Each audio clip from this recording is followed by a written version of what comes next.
Todavía no es oficial, pero podríamos decir que casi casi, porque la información la da el periodista italiano Fabrizio Romano, que ya hemos comentado aquí en varios vídeos, pues que al menos lleva los últimos meses acertando prácticamente todo, y en el caso de Wijnaldum va línea, también va línea por línea narrando lo que está sucediendo, porque fue el primero en decir que lo de Wijnaldum con el Barça estaba prácticamente cerrado. Así lo parecía, de hecho daba la sensación de que el jugador que iban a anunciar esta semana, el primero de ellos iba a ser Wijnaldum, y ahora pues el propio Fabrizio Romano asegura que lo tiene completamente cerrado con el Paris Saint-Germain y se va a hacer oficial en las próximas horas su fichaje, ya que el Paris Saint-Germain le paga el doble que el Barça. El Barça le pagaría al jugador 4 millones de euros netos, el Paris Saint-Germain 8 millones de euros netos, el doble. Y ahí es donde se termina el sueño de Wijnaldum de jugar en el Barça, ¿no? Él decía, según la prensa, al menos nos vendían la idea de que Wijnaldum soñaba desde pequeño con jugar en el Barça y qué tal, y que ya cuando estaba en el PSV y no sé qué historias, que bueno, su sueño siempre fue jugar en el Barça. Y ahora pues parece que ha cambiado de sueño, y su sueño es jugar pues en la poderosísima liga francesa contra el Angers, el Dijon y todos estos equipos, ¿no? Que bueno, creo que el Dijon descendió, o el Angers, no estoy seguro, pero bueno, entiéndase, nótese el sarcasmo, ¿no? Bueno, más allá de sarcasmos, más allá de insistir en lo que ya creo que he dejado bastante claro en el vídeo de ayer respecto a esto de los sueños, toda esta falsedad, insisto, vuelvo a repetirlo, o sea, me parece fenomenal que ustedes, si les pagan el doble o simplemente si les pagan más en otro sitio, se vayan a ese sitio. Me parece fenomenal que si tú tienes amigos en ese otro sitio, prefieras ir a ese sitio, te guste más la ciudad o lo que tú quieras. Pero no nos cuentes historias de que quieres venir al Barça porque siempre has soñado, o quieres ir a Madrid porque siempre has soñado.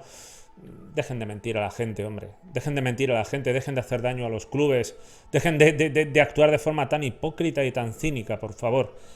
Eso es lo primero que quiero comentar en este vídeo respecto al tema de Wijnaldum, que es un ejemplo más respecto a este tema. Como digo, eso lo primero. Lo segundo, felicitar como barcelonista a Joan Laporta por haber realizado esto. Bueno, es el primer paso, esto que ha hecho Laporta, si se confirma, que insisto no es oficial, pero es el primer paso. A lo mejor Wijnaldum da marcha atrás y dice, bueno, pues no, me rechazo los 8 millones del Paris Saint-Germain y me voy a jugar al Barça. Me parece prácticamente imposible que suceda, pero a lo mejor nunca se sabe, ¿no? Entonces me retractaría y diría, anda, pues pudo más su deseo de jugar en el Barça, ir con De Jong y con Koeman y con todo esto. Oye, por poder podría ser, ¿no? Si fuera así, por supuesto, repito, me retracto con Wijnaldum, pero eso no cambiaría que en general, en línea general, los jugadores lo que hacen es lo que he comentado, es decir, cinismo en estado puro. Bueno, jugadores o profesionales y tal. Repito, respetable lo que hacen, lo que no es respetable es el cinismo. O sea, eso es. Y que es importante señalarlo para que no se engañe a la gente, porque luego la gente se lo cree. ¿Eh? Bueno, como decía, fenomenal por Laporta, porque se mantuvo en esos 4 millones de euros netos y punto. No se ha movido al parecer ni un céntimo, y yo espero que sea así. Yo espero que lo haga así, porque venimos de una época de vergüenza, donde estamos viendo las consecuencias de los contratos firmados por Coutinho, por Dembélé, por Griezmann, por tantísimos otros jugadores, que ahora, a la hora de quitarnos estos jugadores de encima, pues lo tenemos prácticamente imposible, por contratos que son claramente sobrecontratos, es decir, contratos muy por encima de la cantidad que se debería haber pagado, tanto a los jugadores como, bueno, qué decir, a los clubes de destino. Es decir, lo que hemos pagado al Liverpool por Coutinho, lo que hemos pagado al Dortmund, fueron allí con el dinero de Neymar, que bueno, toda Europa sabía que teníamos 222 millones de euros, y en el momento que nos pagaron por Neymar ellos fueron corriendo, ¿no? En plan, oye, mira que tenemos 222. Esto es como después de perder 2-8, salen a prensa, utilizan a su prensa, porque sabemos de sobra, ya lo hemos comentado aquí, que lo que hay, y se encarga Mascaró, ¿no?, de decírtelo. Ay, si lo hubiera hecho Bartomeu. Pues gente como esta sale a decir, todos transferibles, empieza la revolución. O sea, en ese mismo momento estás devaluando a los jugadores, estás haciéndole ver a toda España y toda Europa que quieres echar a todo el mundo, lo cual devalúa inmediatamente a todos los jugadores que tienes. O sea, un auténtico despropósito, un auténtico desastre, y por tanto, como digo, espero que con Laporta volvamos a una época diferente, donde el Barça deje de ser el pardillo, o sea, el tío que no tiene cara de póker, el tío del que, bueno, todo el mundo sabe las cartas que tiene, están como marcadas, ¿no? Todos los rivales de la mesa saben, mira, el pringao ese, o sea, es que es evidente, ¿no? O sea, esperemos que el Barça, que es muy importante esto, es muy importante el hacerse respetar en las negociaciones, porque evidentemente si vas pagando sobrecostes de traspasos y de contratos, imaginaos la cara de Griezmann cuando fueron allí esta gente con el contrato y su agente, que creo que es su mujer, aunque no estoy seguro, no sé si es su mujer o su hermana o... No estoy seguro ahora mismo, pero sea como fuere y quien sea, cuando le fueron a Griezmann con, oye, mira, que el Barça te está ofreciendo contratos que cada año aumentan y que en los últimos años ya van a estar en 20 y pico millones de euros netos. O sea, yo no me quiero imaginar la cara de Griezmann, ¿no? En plan, o sea, es evidente que le estás pagando sobre 3 veces más de lo que debería cobrar, entre 2 y 3 veces más de lo que debería cobrar. Y evidentemente ahora, cuando pretendas quitártelo de encima, es que no existe la posibilidad. Esta es parte de la herencia que ha dejado Bartomeu. Y luego encima tienes que ver los artículos de estos señores de ¡ay, si lo hubiera hecho Bartomeu! Es algo realmente asombroso. Entonces, como digo, muy bien por Laporta en ese sentido, si no pasa nada en las últimas horas y finalmente Wijnaldum ficha por el Paris Saint-Germain, muy bien, porque evidentemente el Barça tiene que ser serio, firme, tiene que ser un club que se haga respetar. Nosotros ofrecemos hasta aquí, consideramos que es un salario justo. Ya Wijnaldum es un jugador que ha rechazado ofertas del Liverpool para renovar, y que es muy evidente que se mueve pues bueno, por el que más pague, cosa que vuelvo a repetir por si no ha quedado claro, totalmente legítimo, no es una crítica que alguien en su profesión diga, oye, me estaban ofreciendo tal, totalmente normal, es decir, vete a donde tú prefieras, pero claro, el problema, insisto, en que es el venderte que no, para mí el dinero no es importante. Hay que dejar de mentir. Hay que dejar de engañar a la gente de forma tan descarada y aún encima estar callados en plan, no. Entonces, bien por Laporta en ese sentido. Y el tercer punto que quiero comentar es pues casi un debate sobre el centro del campo, porque yo estoy bastante confundido con ese tema de querer fichar a Wijnaldum, que si no llega a aparecer el Paris Saint-Germain parece ser que en unas horas estaría siendo presentado como jugador del Barça. Por un lado me parece bien porque lo pidió Koeman y hay que hacer caso al entrenador. Si tú tienes un entrenador y vas a aceptar a ese entrenador, pues fíchale, si no todos, casi todas las peticiones que te... Evidentemente, si ha ganado mucho, si es Guardiola que te ha ganado pues el triplete, todo esto, fíchale todo lo que pida. Si es un entrenador del que tienes dudas, pues no fiches tanto. Ficha lo que puedas, como por ejemplo Wijnaldum, y más si es a coste cero y tal, pues dices, bueno, sí, vale. Es un jugador a coste cero, tal, acepta un salario a la baja, entonces lo quiere el entrenador, vale. Pero como digo, es una cuestión de un debate del centro del campo que vamos a ver, a mí me gustan mucho los centrocampistas como Wijnaldum, yo lo considero un todocampista, un jugador que quizás sin destacar en nada, sin ser un 10 en nada, es un 6 o un 7 en prácticamente todo. Un 6-7 en creación, un 6-7 tirando para el 8 en llegada, un 7 también en trabajo defensivo, en lo que es la presión alta, repliegue, esfuerzo, coberturas, jugador muy funcional en el centro del campo que puede actuar de mediocentro defensivo, mediocentro o centrocampista ofensivo. Es un futbolista que, bueno, yo creo que Ilás es un jugador también parecido, de ese perfil, ¿no? De unas características bastante parecidas, pero que nosotros estamos habituados a jugar con centrocampistas de un perfil diferente, ¿no? De un perfil creativo, organizativo. Xavi, Iniesta, mismamente en su momento Deco, que sí que es cierto que era un jugador también que podríamos denominar todocampista, pero que a nivel creativo era un futbolista notable, ¿no? Notable tirando para el sobresaliente. Entonces, claro, tenemos a los Puig, tenemos a los Pedri, De Jong, Nico González, Collado en el Barça B, que por cierto, originalmente él es interior. Ayer veía a alguien que me comentaba, pero ¿qué dices tal? Que haya jugado en los últimos tiempos con García Pimienta como pseudo extremo, como jugó Iniesta en su día también, y también era un futbolista. No dejan de ser dieces, media punta, reconvertidos a interiores, que pueden actuar y jugar en esa, bueno, dependiendo del rol que les dé el entrenador, te pueden jugar una posición en otra, pero realmente Collado es un futbolista del perfil Aleñá, de esas mismas características, es un media punta y es un jugador que perfectamente se puede adaptar al rol de interior. Entonces, al menos yo desde luego lo veo así, e insisto, ha jugado partidos como interior. Entonces, y creo que de hecho es su posición, o sea, es la posición más idónea para él. Entonces, con estos jugadores, como digo, Collado, Puig, Pedri, De Jong, Nico González, Gavi en el centro campo, Jandro Orellana, el propio Aleñá, pues claro, yo tengo bastantes dudas, ¿no? de lo que se quiere aquí, porque sorprende un poco. Es decir, sorprende un poco cómo hemos pasado de la noche a la mañana de Xavi e Iniesta, que sí, yo ya lo he comentado en ese vídeo de Salgo del Closet, mi traición al cruyffismo, tal, que yo mismo he tenido mis dudas y todo esto, y entiendo que no es fácil hacer que estos futbolistas funcionen inmediatamente en el centro del campo. Pero claro, parece que ahora, no sé, o sea, se va por Wijnaldum. ¿Qué tipo de centrocampistas queremos exactamente? Porque no sé, o sea, yo lo que veo es que de la cantera están saliendo centrocampistas interesantísimos.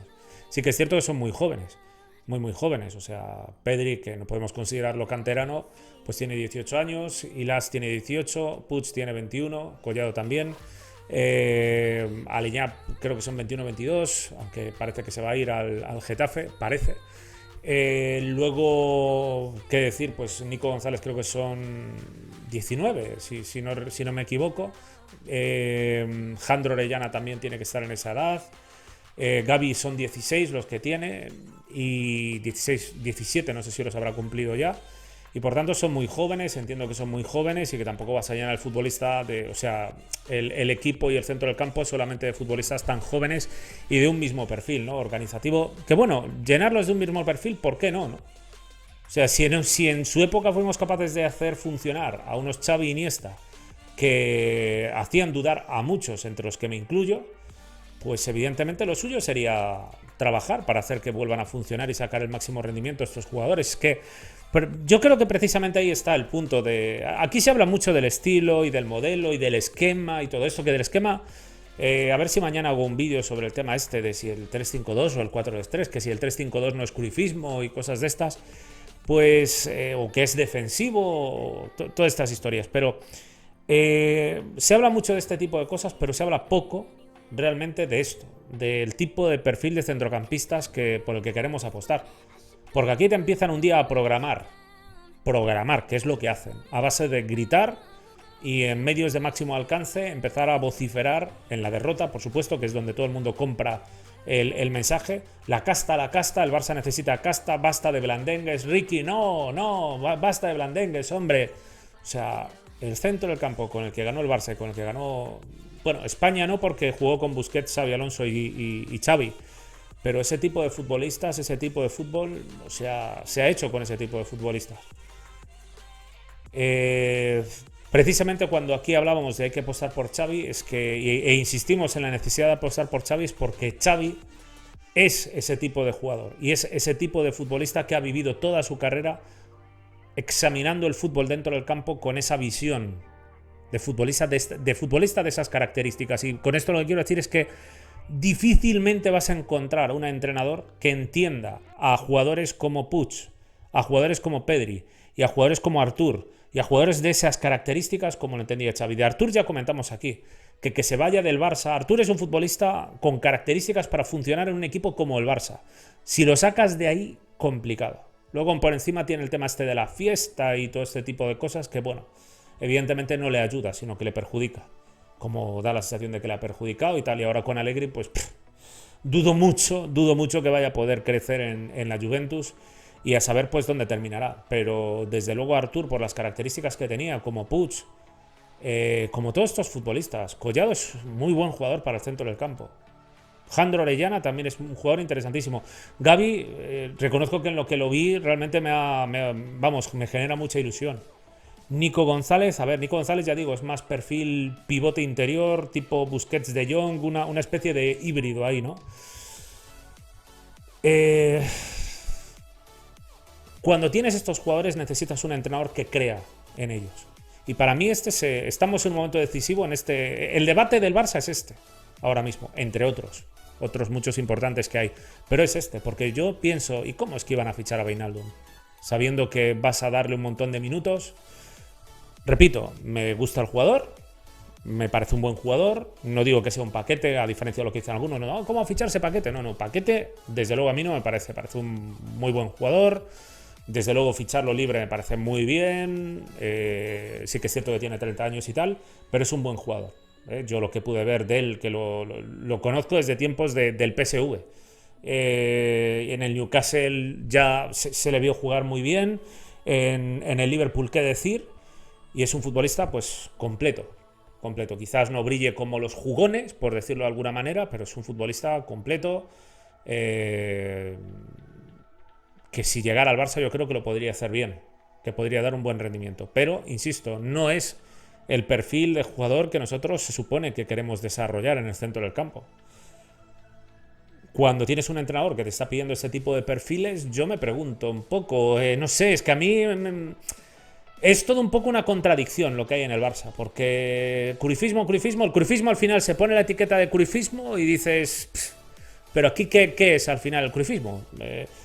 ¿En qué queremos exactamente? Porque parece que el cruyffismo es solo, lo importante es ser ofensivo. No es solo eso, o sea, no es solo eso. Habrá que ver cómo quieres hacerlo. Y claro, si un día me dices, no, vamos a fichar a Wijnaldum, y en el mismo tiempo en el que tienes en el club a jugadores de casa, muchos muy interesantes como los que he mencionado, pues no sé, ya digo, a mí me parece que es motivo de debate. Desde luego el tema del centro del campo, porque a puntito ha estado de venir Wijnaldum, si no fuera porque el Paris Saint-Germain pues le ha puesto el freno. Y eso veremos, porque a lo mejor Fabrizio Romano se equivoca y mañana vemos que pues Wijnaldum dice que no y que se viene para el Barça. O todo era una estrategia del jugador que está intentando apurar para forzar al Barça a que le dé 1 milloncito más o 2 milloncitos más. Y al final pues dice, bueno, no me los dan, da igual, venga, voy al Barça igual. Rompo las negociaciones con el Paris Saint-Germain a último momento y me vengo al Barça. No hay que descartarlo, no sería la primera vez que pasa. Aunque no parece que vaya a ser así. En fin, yo lo veo así, desde luego yo creo que en principio es un favor que se le hace al Barça, pero claro, ves que está Koeman en el banquillo y dices, a ver, si quería Wijnaldum, pues es posible que ahora pida a Van de Beek, a lo mejor. Jugador que por cierto me encanta, pero bueno, esto ya sería otro tema. Otro tema dentro del mismo tema, que si insisto, es el debate del centro del campo y el tipo de centrocampistas que hay. Yo siempre he dicho lo mismo con Koeman. ¿Un entrenador al que no le vale Puig es el entrenador adecuado para el Barça? ¿Un entrenador a los que no le sirvieran Xavi y Iniesta, como por ejemplo a Rosell, que no era el entrenador, pero era el vicepresidente deportivo en aquel momento, son los entrenadores adecuados? ¿Son los dirigentes adecuados? Menos mal que salió Rosell de ahí, menos mal que llegó Guardiola y menos mal que... Es que claro, al final los jugadores, ya digo, todo el mundo dice, no, claro, con Xavi y Iniesta hubiera ganado cualquiera así. Pues Rosell quería echar a Xavi. Y bien que lo ponían ahí, bien que lo pusieron ahí de presidente. Es curioso, o sea, es realmente asombroso todo esto. E insisto, para mí va por ahí el tema importante del Barça, va por ahí de qué queremos hacer, porque si no vamos a desaprovechar no solo a Puig, sino posiblemente a Nico González, que da una sensación buenísima, Gavi, que da una sensación buenísima, ilusionante a más no poder, y tantísimos otros centrocampistas de características similares. Collado, por ejemplo, es otro jugador que ya me dirán a mí cómo es que no ha ido a jugar con él. Por cierto, ayer había alguno que decía que no, Collado y Nico no jugaron contra el Eibar porque había playoff. Ya habían acabado los playoffs. El Barça B ya no jugaba los playoffs. No fue por eso, no le dio la gana a Koeman de llevarlos. A Collado no le dio la gana porque Collado estaba disponible. Nico juraría que también estaba disponible y tampoco quiso. Esto es como contra la vez que lo convocó y vamos ganando 5-1 y mete a Dembélé en vez de a Collado. En fin, lo dejo aquí, os animo a que en la caja de comentarios marquéis vuestras impresiones. Nos vemos en próximos vídeos. Un saludo.